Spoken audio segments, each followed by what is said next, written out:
Salve ragazzi e bentornati su videogiochitalia.it, io sono Antonello Santopaolo e questa è la rubrica delle video interviste. Per chi non ci conoscesse, in questa rubrica abbiamo il piacere di intervistare tutte quelle personalità che si celano dietro la lavorazione di un videogioco. Parliamo di attori, doppiatori, registi, illustratori, streamer, content creator, ovvero tutte quelle personalità che in un modo o nell'altro c'entrano con il medium che tanto amiamo, ovvero i videogiochi.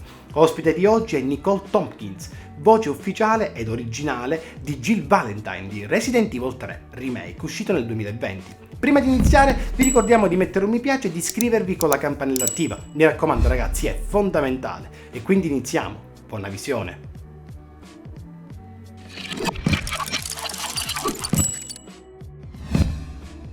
Nicole Tompkins nasce a Rockwall, in Texas, il 2 febbraio del 1998, quindi in pratica giovanissima. Fin da piccola si avvicina al mondo della recitazione per poi intraprendere questa carriera stabilmente col passare del tempo. Ricordiamo che questo non è il nostro primo ospite internazionale. Abbiamo avuto già il piacere di intervistare Gonzalo Martin, vincitore del premio BAFTA del 2020, nonché voce del protagonista di Life is Strange 2 e anche di August Hayden Black, ovvero il doppiatore di Tyler Ronin, protagonista di Tell Me Why, esclusiva Microsoft. Insomma ragazzi, ci sono anche altri ospiti internazionali. Abbiamo avuto il piacere di intervistare l'attrice che ha prestato il volto a Melly in The Last of Us 2. Insomma, date un'occhiata alla nostra rubrica, non ve ne pentirete. Ebbene, ma prima di iniziare però scopriamo anche chi ha doppiato Nicole Tompkins a parte Jill Valentine in Resident Evil 3 e anche perché lei ha fatto parecchi film, ma scopriamoli insieme. Nicole Tompkins in ambito videoludico ha doppiato Ideril in La Terra di Mezzo, L'Ombra della Guerra, Daniela Dimitrescu in Resident Evil Village, Silga in Horizon Forbidden West, Jill Valentine in Resident Evil 3 e ultimamente Sarah Baker in Deliver Us Mars.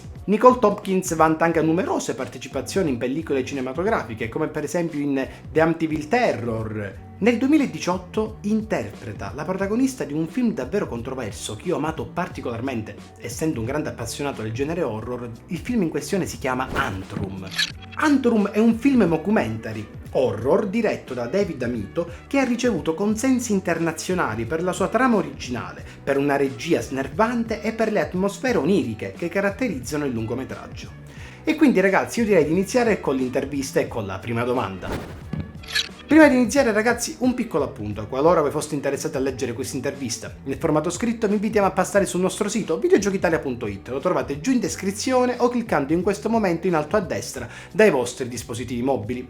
E quindi iniziamo con la prima domanda. Ebbene, Nicole, intanto grazie per essere venuta qui sul nostro canale di Videogiochi Italia. Com'è stato lavorare per due titoli così importanti come Resident Evil 3 Remake e Resident Evil Village? Raccontaci un po'. Hey, I'm Nicole Tompkins. You may know me as Jill Valentine in Resident Evil 3 Remake or Daniela Dimitrescu and Elena in Resident Evil Village. It is an absolute pleasure to be here. I am doing wonderful. I'm so excited to be speaking with you and Resident Evil fans in Italy. Yeah, so I mean, getting to be part of the Resident Evil franchise has been an absolute dream come true. Obviously, when you get a call saying, "Hey, will you play Jill Valentine?"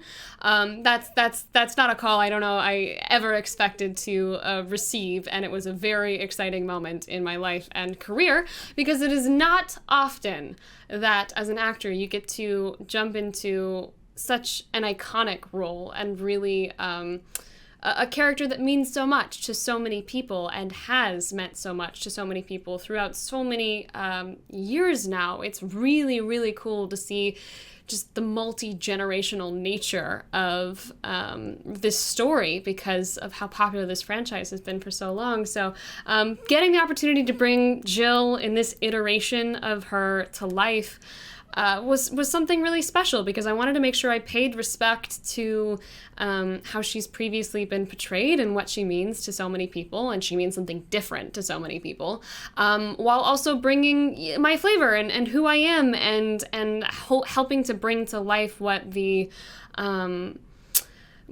developers wanted in this kind of version of her story. So that was a really special experience. And then, of course, being part of Village, it's was just a crazy world of kooky characters, and I was so honored to get to jump in there in a few really fun parts and just be part of the family, really, be part of the village. The reception to the game has been incredible and amazing, and I already knew the Resident Evil fan base was amazing, and Village only expanded kind of the reach to new humans and new audiences that were even brought in through this latest game.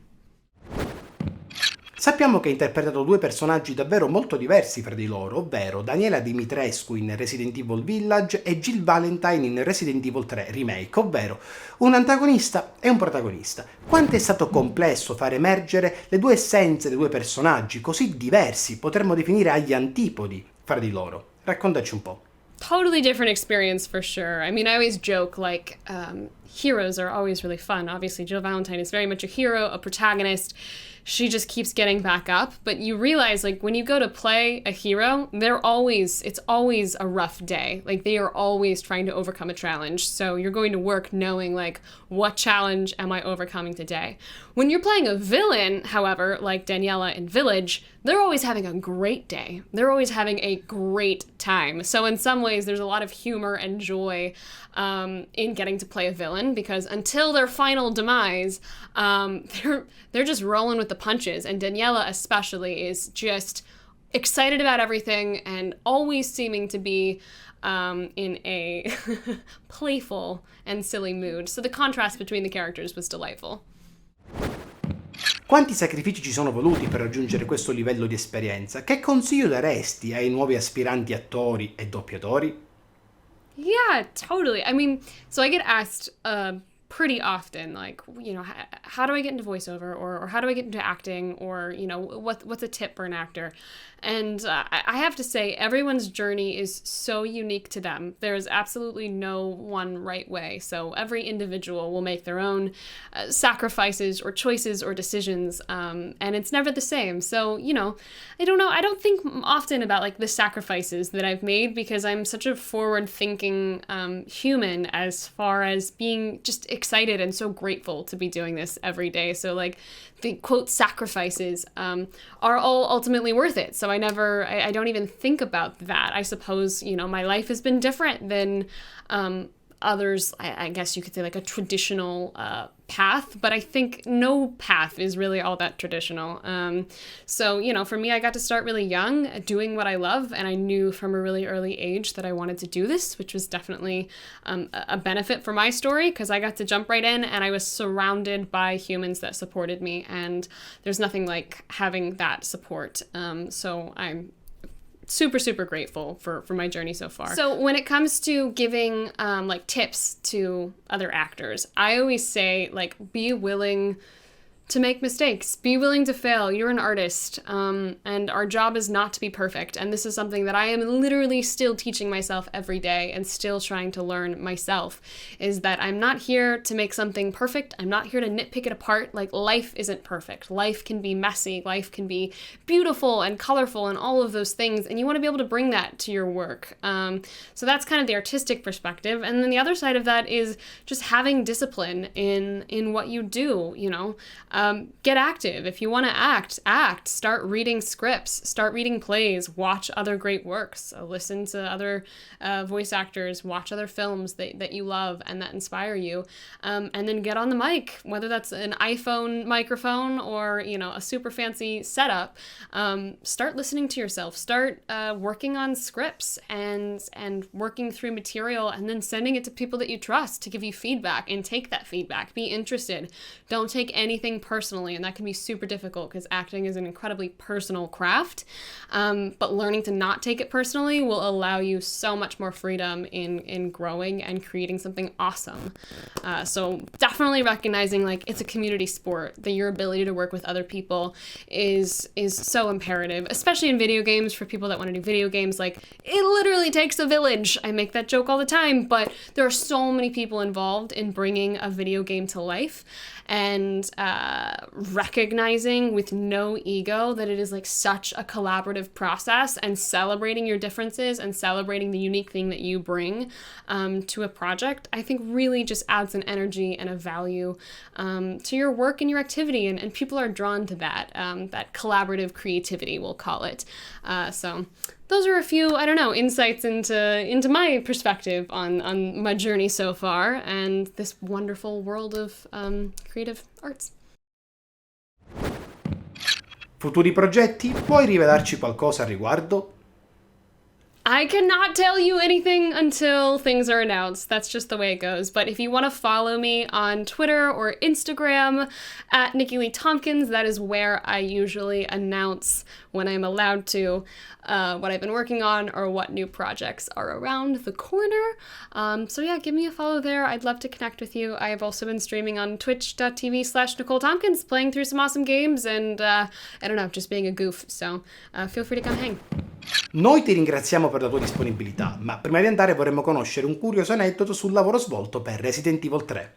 Well, Resident Evil 3, I got to do a lot of the motion capture in Japan, which was a super special just environment. I had never been, and it was my first time going to Tokyo, and we had an entirely Japanese-speaking team, so there was a lot of bilingual communication happening, and that is something incredible. It's something really special. The thing that I noted was, like, even though we're speaking different languages, as artists, it becomes this shared understanding when you're working on something and you have an aligned vision for what it's going to look like. And I really felt that. And a lot of that credit has to go also to our cinematics director, Steve Kniebly, who is just a brilliantly talented human and does such a good job of bringing kind of all of the different departments together when we're like active on the mocap stage.